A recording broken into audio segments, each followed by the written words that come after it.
What if the reason you keep apologizing, keep second-guessing yourself, keep feeling like you're too much, isn't actually about you? Most of us are taught to recognize harm when it's obvious, when someone yells, threatens, controls. But there's another kind, one that happens in small moments, in the space between what was said and what you remember, in a look, in a silence, in a sentence that somehow always ends with you apologizing. And the reason it's so hard to see is simple. It's designed to be. Today we're looking at 5 signs someone is psychologically manipulating you. Not to make you paranoid, not to turn every difficult person into a villain, but because once you can name what's happening, it loses some of its power over you. Sign 1.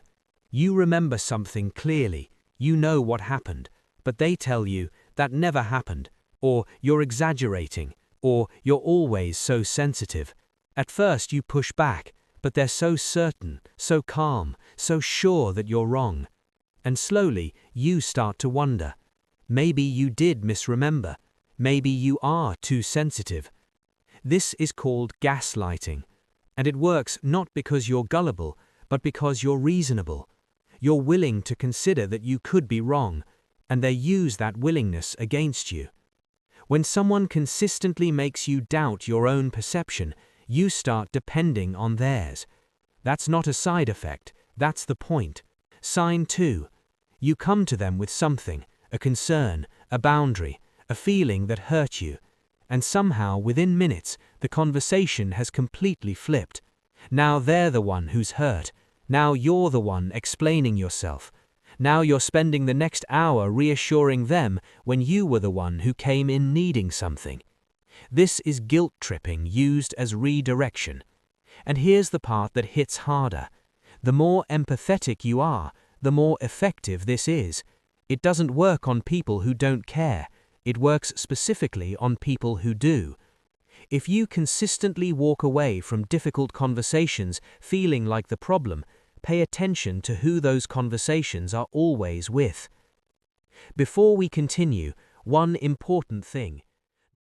Not everyone who does these things is doing it intentionally. Some people learn these patterns early in life and repeat them without awareness. That doesn't make the pattern less harmful to you, but it does mean this isn't always about a calculated villain. Sometimes it's just an unconscious dynamic, one that still needs to change. Keep that in mind as we go deeper. Sign 3. At the beginning, everything was intense. They said all the right things. They made time for you in ways nobody else had. You felt chosen. But somewhere along the way, that warmth became conditional. Now, when you try to express a need or hold a boundary, they remind you, after everything I've done for you, I gave you so much and this is how you respond. This pattern is called love bombing, and what looks like generosity in the beginning is often an investment. The early affection was real, but it was also building a debt, one they plan to collect. Genuine care doesn't keep score, and it doesn't use kindness as leverage. Sign 4. They go quiet, and not the kind of quiet that means they need space to think, the kind that makes you feel like the world is ending. You find yourself going over everything you said, wondering what you did, reaching out, apologizing for things you're not even sure you did wrong, just to make the silence stop. That's not someone processing their feelings. That's someone using your anxiety as a remote control. There's a clear difference between "I need some time, I'll come back to this," and disappearing until you chase them. One is a boundary, the other is punishment. And when silence is used to punish, your discomfort becomes their control. If any of this is landing, stay with me, because sign 5 is the one most people have never heard of, and once you understand it, you'll recognize it immediately in situations that probably confused you for years. Sign 5, DARVO. It stands for deny, attack, reverse victim and offender. Here's how it plays out. You go to them with something that hurt you. They deny it happened. Then they get angry. Why are you bringing this up?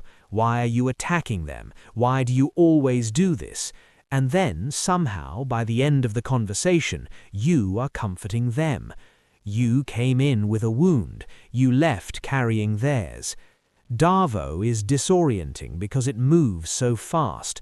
The topic completely switches, your original concern gets buried, and you walk away feeling guilty for having raised it, which means next time you probably won't. That's the outcome they needed. Here's what I want you to take from this.